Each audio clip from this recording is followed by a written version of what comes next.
Olá, sejam todos bem-vindos à nossa aula. Vamos falar sobre vozes verbais. Eu imagino que vocês devem estar se perguntando se o verbo fala. Afinal de contas, nós vamos estudar as vozes do verbo. Na verdade, a voz do verbo é o nome que damos à forma que o predicado assume para atribuir determinado papel ao sujeito da oração. O verbo, ele possui 3 vozes verbais. Temos a voz ativa, passiva e reflexiva, sendo que a voz passiva, ela pode ser analítica e sintética. Vamos iniciar pela voz ativa. Essa voz é a mais frequente usada. Em geral, quando a oração está nessa voz, o sujeito ele é agente, isto é, pratica o processo expresso pelo verbo.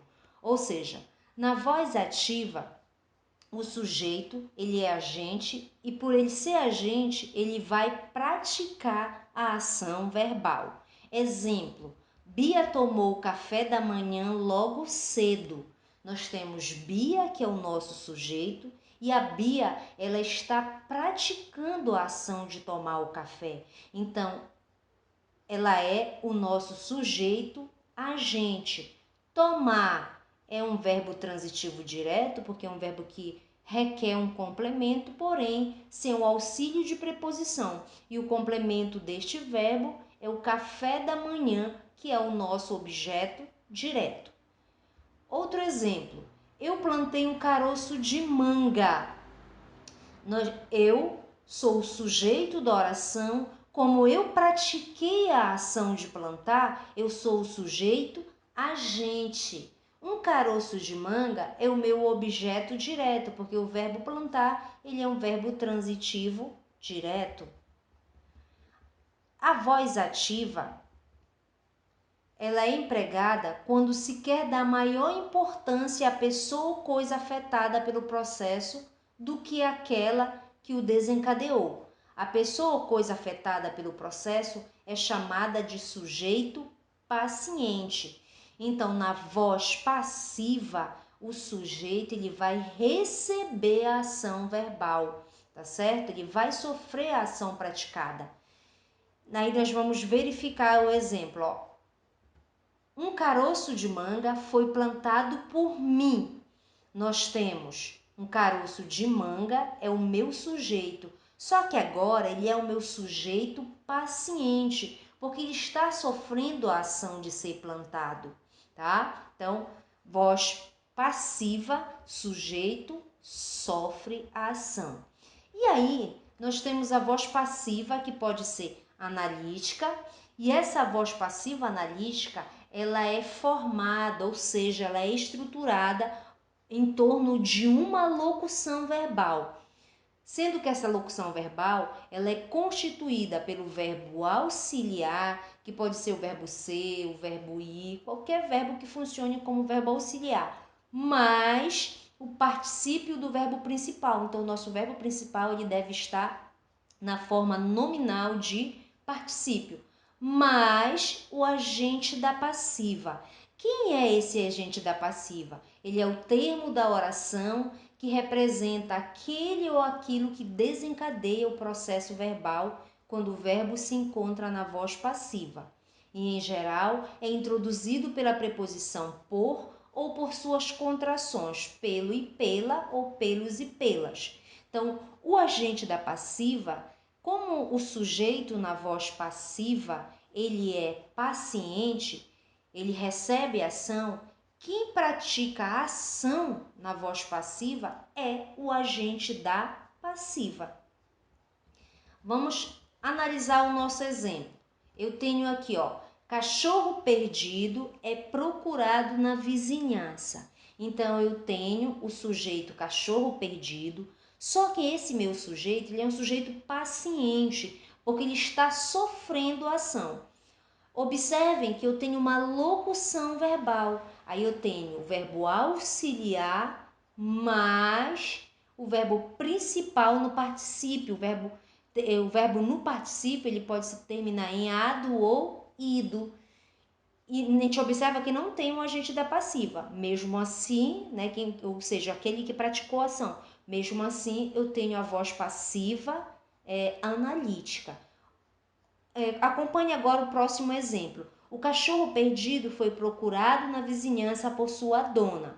Agora eu tenho o cachorro perdido, que é meu sujeito paciente, porque está sofrendo ação. Eu tenho uma locução verbal constituída pelo verbo auxiliar mais o particípio do verbo principal. E agora aparece quem praticou a ação, que é o agente da passiva, que seria por sua dona. Notem que esse agente da passiva está introduzido pela preposição por, tá? Então, que fique claro, voz passiva analítica é formada por um sujeito paciente que recebeu a ação, uma locução verbal que tem um verbo auxiliar, mas o verbo principal no particípio, mais o agente da passiva, que é quem pratica na voz passiva a ação. Agora, vamos falar sobre a voz passiva sintética, que essa voz é constituída por um verbo transitivo direto na terceira pessoa, seja do singular ou do plural, mais o pronome se, que é conhecido como pronome apassivador, mais sujeito paciente. Exemplo: procura-se cachorro perdido. Nós temos, quem é que está sendo procurado? Cachorro perdido. Então, cachorro perdido é nosso sujeito paciente, porque ele está sendo procurado. E aí a gente observa que nós temos o verbo procurar. É um verbo, quem procura, procura algo. Então, nós temos um verbo transitivo direto. E quem procura? Ele. Então, nós temos verbo transitivo direto na terceira pessoa do singular, mais, né, o pronome apassivador ser. Então, quando eu tenho essa constituição, eu digo que eu tenho uma voz passiva sintética. Próximo exemplo: alugam-se apartamentos. Ó, o que são alugados? Apartamentos. Então, eu tenho sujeito paciente, porque apartamentos sofre a ação que é praticada, né, por uma outra pessoa. Então, o sujeito aí ele é paciente, porque os apartamentos eles estão sendo vendidos, então estão sofrendo a ação. Então, o sujeito paciente. E eu tenho um verbo, que é o verbo alugar, ele é um verbo transitivo direto, tá? Quem aluga, aluga algo. Ele está na terceira pessoa, porque quando eu falo alugam, eu digo que eles alugam. Então, o verbo está na terceira pessoa do plural, mais o pronome apassivador. Então, quando uma oração ela tem essa constituição, eu digo que ela está na voz passiva sintética. Eu espero que vocês tenham entendido, tá? Tenham uma ideia de como funciona as vozes verbais. Na próxima aula, nós vamos trabalhar a transposição da voz ativa para a voz passiva. Vamos verificar a diferença da constituição de uma oração quando você tem o sujeito indeterminado, que nós vamos usar o pronome ser, e também quando nós temos a voz passiva sintética, e nós vamos finalizar com a voz passiva, com a voz reflexiva, tá ok? Então essa é a nossa primeira parte da aula. Muito obrigada e até a próxima.